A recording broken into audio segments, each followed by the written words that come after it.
Andorre, épisode 8. Comme d'habitude, bien évidemment, si vous ne voulez pas être spoilé, quittez cette vidéo immédiatement parce que on va parler de l'épisode et vous serez spoilé.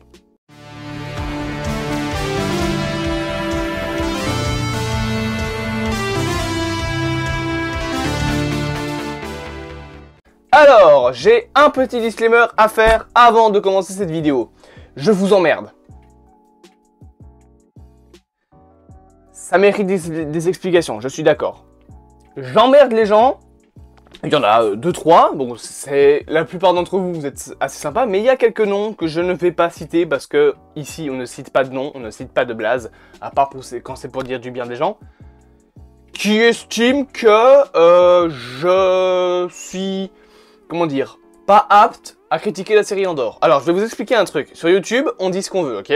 J'aime pas la série, je le dis, point. Le fait que dans l'épisode 6, par exemple, j'ai dit que je ne savais pas pourquoi j'aimais pas, c'était une critique à chaud.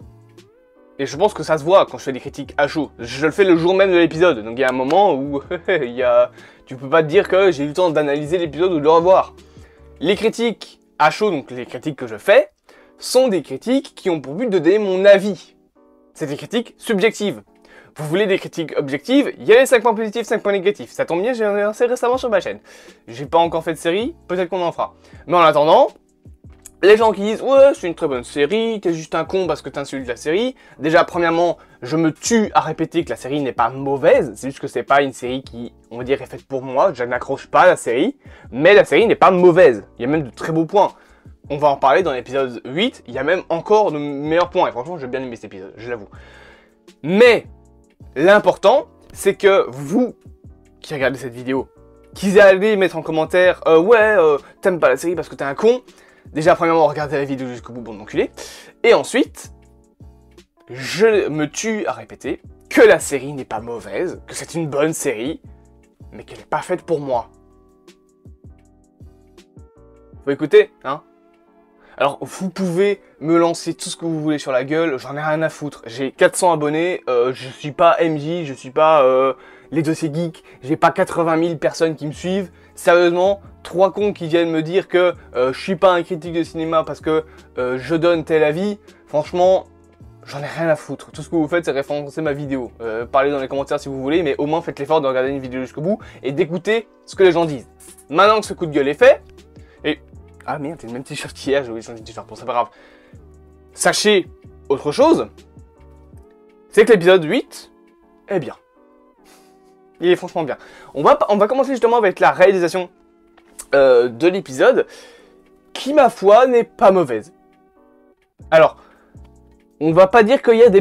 il n'y a pas des beaux plans comme dans les autres épisodes. Après, ce qui, on va dire, appuie ça, c'est le fait que il n'y a pas vraiment, on va dire, la possibilité de faire des aussi beaux plans, par exemple, que dans l'épisode 7 ou 6, je sais plus, avec l'œil.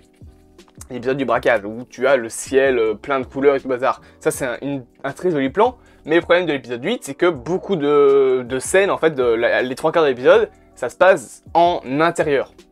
Après, même si ça se passe en intérieur, lors, par exemple, des scènes où tu as Cassian Andor qui est en prison, tu as des plans qui sont vachement intéressants, notamment un plan où il regarde à travers une fenêtre et il voit plein de tuyaux dans lesquels il y a d'autres prisonniers en même temps que lui. Et tu as la caméra qui fait on va dire un travelling de haut en bas. Cette scène-là est plutôt bien faite et ça te montre l'importance en fait d'une prison ainsi et surtout l'importance et la manière dont l'Empire traite ses prisonniers. Tu vois qu'en fait, ils sont énormément à être dans ce genre de prison et que la situation est vachement grave. Que la gravité de la chose, c'est pas genre quelques prisonniers, non, non, c'est l'Empire capture plein de gens. On en reparlera quand on va parler du scénario. Donc, niveau mise en scène, l'épisode est bien, franchement. Il essaye de s'en sortir malgré que la plupart des scènes se passent en intérieur. On a également pas mal de plans assez serrés sur la tête des personnages, notamment la scène où on voit, du coup c'est Luxen, je pense, le nom du personnage de Skarsgård, j'ai jamais su c'était quoi son nom, mais en fait c'est Lucen. Donc Lucen qui vient parler à Saw Gerrera, cette scène-là, elle est renfermée, parce que Saw Gerrera vit dans des grottes, logique, comme dans Rogue One je pense. Donc ils sont dans une grotte, ils sont enfermés, t'as juste un halo de lumière qui éclaire le côté de leur visage. c'est une scène qui est, ma foi, assez jolie. La scène du dîner, où tu as la femme qui parle à des autres, on va dire des corporatistes pour les rebelles, qui veulent faire chuter l'Empire. Ils parlent de l'empereur et tout le bazar, et tu as plein de petites lumières qui font des effets, en fait, assez sympas. Donc, niveau mise en scène, l'épisode essaye de s'en sortir, quand même, malgré tout, même si les trois quarts se passent en intérieur. Notamment, une chose, c'est quand ils arrivent en prison, la 3D des bâtiments, j'ai regardé un petit peu durant l'épisode, je trouve ça vachement bien fait, franchement. Ce qui me fait rire, c'est que lundi on a parlé de VFX avec le 5 points positifs, 5 points négatifs sur Morbius, et aujourd'hui on en parle de manière plus sérieuse que dans un épisode de cette série-là. Mais franchement non, la VFX des épisodes est bien, elle est quand même soignée, il y a pas mal de détails, notamment l'eau qui passe entre je suppose que c'est des barres qui tiennent les prisons en hauteur, et tu vois l'eau en fait qui s'écoule sous les bases. Donc il y a quand même ce genre de petits détails dans les VFX, et tu as un beau plan en fait quand ils arrivent, tu vois que déjà il n'y a pas qu'une seule prison, donc ça montre vraiment qu'il y a énormément de prisons, énormément de gens qui sont emprisonnés par l'Empire, et tu as donc un plan qui fait le tour en fait de la prison. Ça aussi c'est une scène franchement plutôt stylée. Donc voilà, niveau réalisation, l'épisode s'en sort bien. Niveau scénario, on suit là donc Andor, qui se fait passer pour toujours Kiev, ouais, je pense que c'est ça le nom qu'il a pris, qui se fait enfermer dans une prison. Et je pense que ces prisons-là, il y a quelque chose à en dire. Je pense que c'est, on va dire, une sorte de représentation, et là je sens que je vais me faire striker par YouTube, des goulags de l'époque de Staline. Et en fait de tous les camps pas de concentration, mais les camps de travaux forcés. Bien qu'à un moment j'ai cru que ce serait des camps de concentration quand ils ont pris des douches, hein, mais c'est pas une vanne, hein, je rigole pas de ça, c'est juste que vraiment je pensais qu'ils allaient retranscrire en fait ce qui s'est passé dans la réalité malheureusement, avec la Seconde Guerre mondiale, l'Allemagne, etc. Je vais biper ce mot. Et en fait, je pensais sérieusement qu'ils allaient tuer les prisonniers et que du coup, Andor allait devoir, je sais pas, peut-être prendre un truc pour cacher sa bouche ou quoi, et que vous voyez qu'en fait le gaz allait tuer les gens. Je pensais qu'au début c'était ça, hein. Et du coup, je me disais, ah ouais, en fait non, c'est juste des douches. Tout va bien, tout va bien. Mais par contre, c'est clairement une représentation, une retranscription des camps de travaux forcés, comme il y avait dans le temps de l'URSS, comme il y a peut-être encore actuellement en Russie, comme il y a en Chine, comme il y a partout dans le monde, des camps où on force au travail, jusqu'à la mort parfois. Et c'est quelque chose qui était énormément là à l'époque de l'URSS, surtout dans le nord avec Vorgota, non c'est Vorgouta.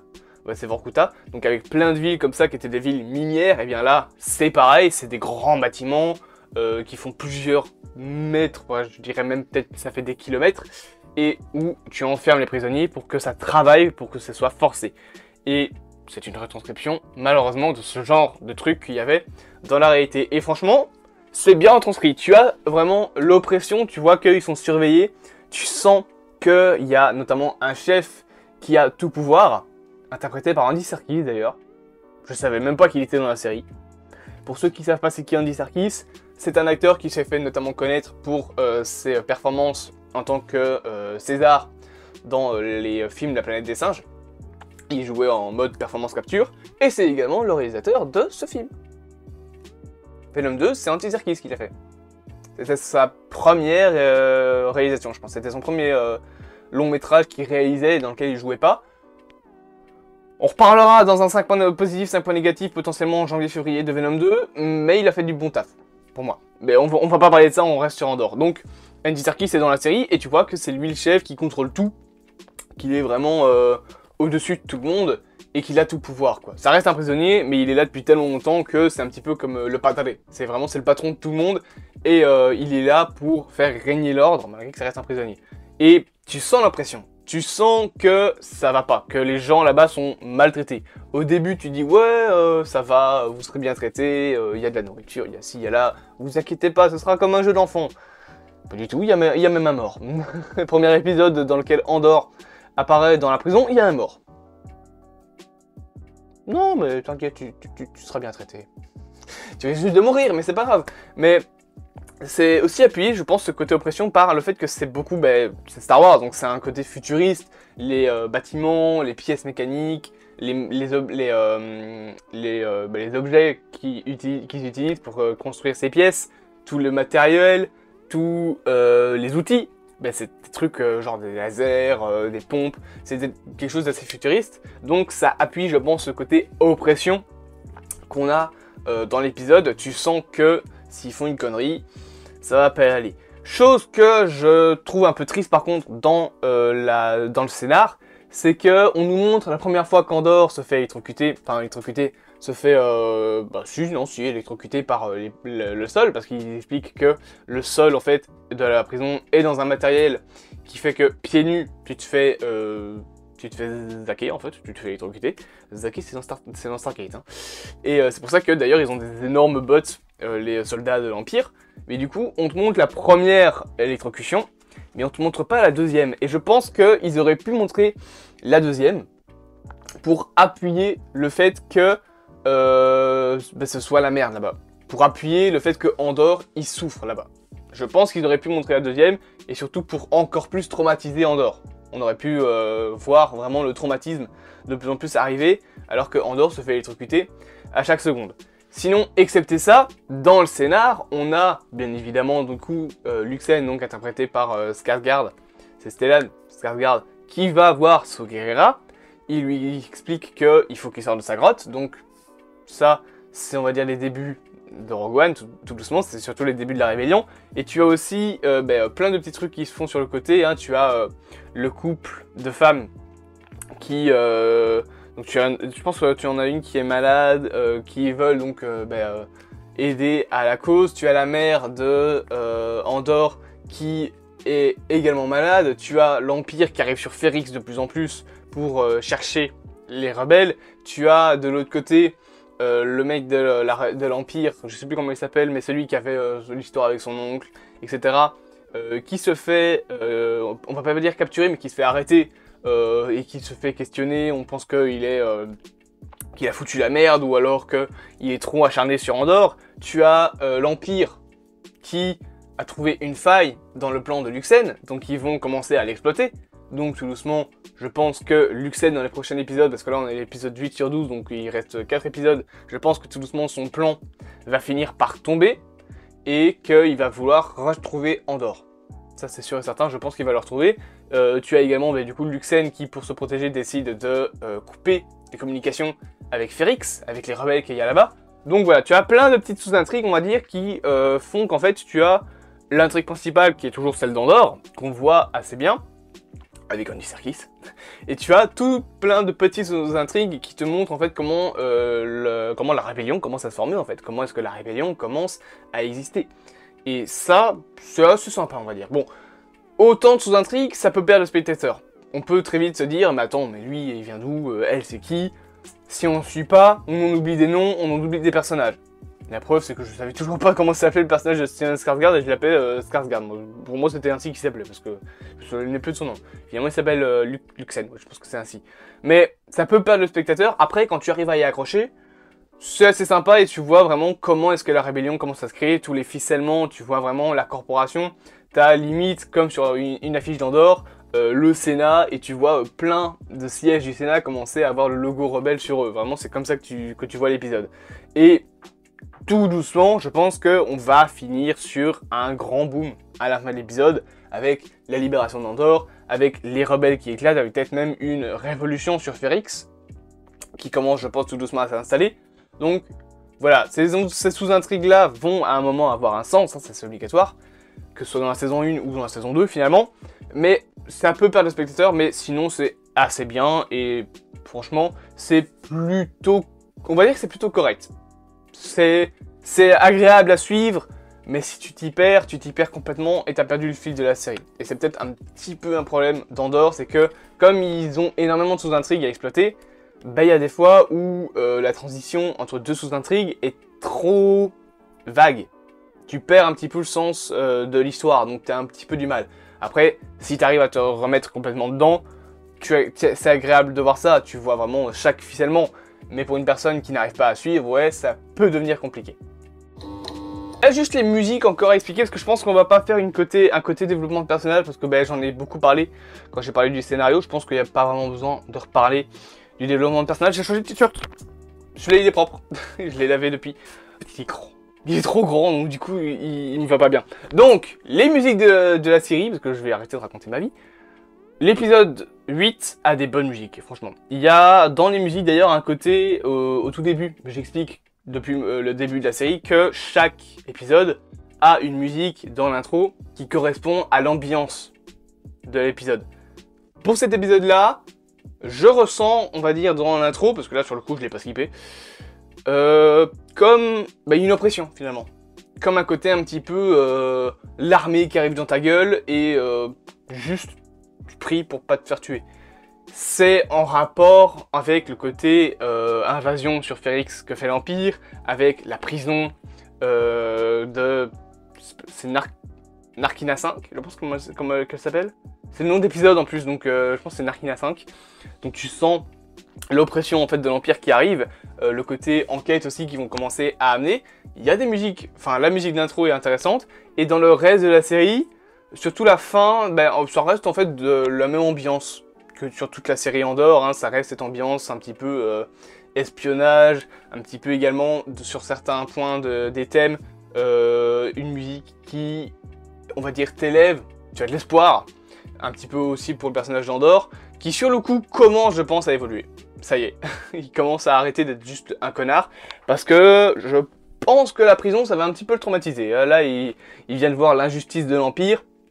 Ils l'ont emprisonné pour que dalle, alors qu'il faisait rien, il faisait juste que marcher. Il a pas arrêté de dire non mais je suis juste un touriste, et ils savent pas que c'est Andorre.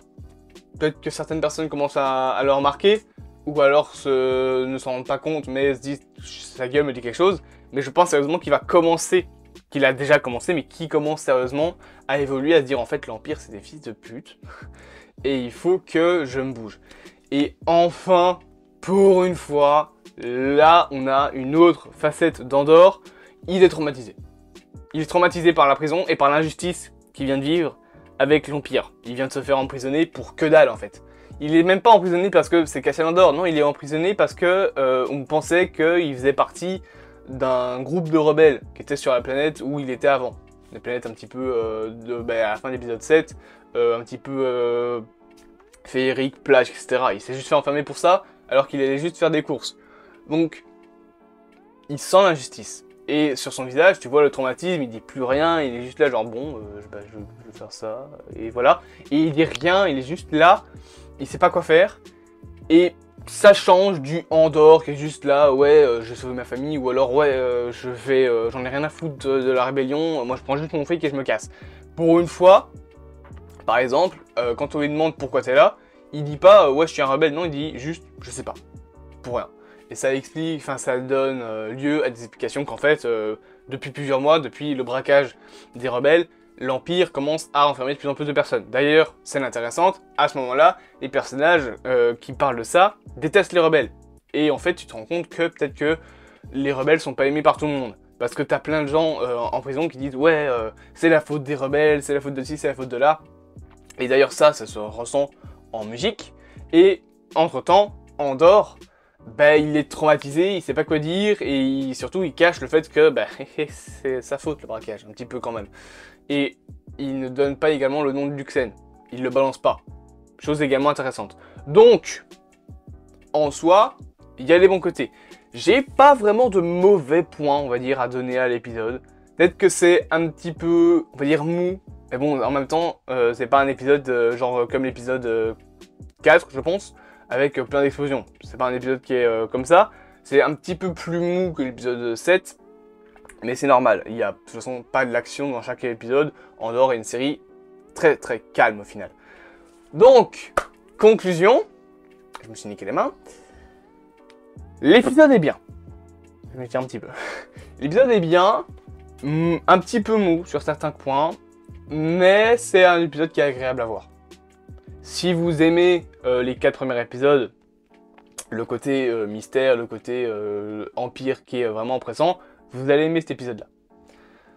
Autre conclusion, j'ai aimé cet épisode, mais j'attends de voir la suite en fait. là pour l'instant, l'avis global que j'ai sur Andor est encore un peu flou. J'attends de voir les 4 derniers épisodes avant de pouvoir me faire vraiment mon avis final sur la série. Parce qu'actuellement, je suis toujours dans un flou. J'aime bien certains épisodes, mais il y a des épisodes qui m'ont déçu. C'est pas que j'ai pas aimé, hein, c'est qu'ils m'ont déçu. Et au final, je trouve la série bien, c'est pas ça. Mais l'ambiance générale en fait, de la série est bonne sans plus en fait. S'il n'y a pas Skywalker, comme j'ai dit dans l'épisode 7, enfin dans la critique de l'épisode 7, ça sera mieux. Et je veux pas qu'il y ait de Skywalker. Pitié que la rumeur sur le fait que Vador soit là ne se fasse pas comme véridique. Pitié que ça soit pas véridique. Parce que pour une fois au moins, on a une série qui est détachée un petit peu plus de la rébellion, enfin de l'histoire de Skywalker, et ça fait du bien. C'est plus une série qui est là pour compléter de plus en plus les épisodes 3 à 4. Alors, si, c'est là pour ça également, mais pour une fois, tu peux regarder la série en suivant un personnage qui n'a rien à voir avec la famille de base. C'est un truc que j'avais aimé dans Rogue One. Bon, il y avait les caméos avec Vador, mais j'avais aimé le fait que, pour une fois, on a un truc qui se base pas sur un personnage qui a un lien avec les Skywalker. Comme dans Mandalorian, comme dans Boba Fett. Bon, entre guillemets, Boba Fett, si, parce que, bah, il a un lien assez étroit avec Skywalker à cause de l'épisode 6. Mais on n'est pas dans les films. On n'est pas dans 1, 2, 3, 4, 5, 6, 7, 8, 9 où c'est toujours les Skywalker qui sont là. Là, on est dans une bonne série Star Wars qui a aucun lien avec les Skywalker. Et ça, j'aime bien. J'espère donc que cette vidéo vous aura plu. Ah, je me suis niqué la main. Je suis trop con. Je vous dis bien évidemment à plus à mon transit du cinéma. À ce soir pour la critique de Tales of the Jedi.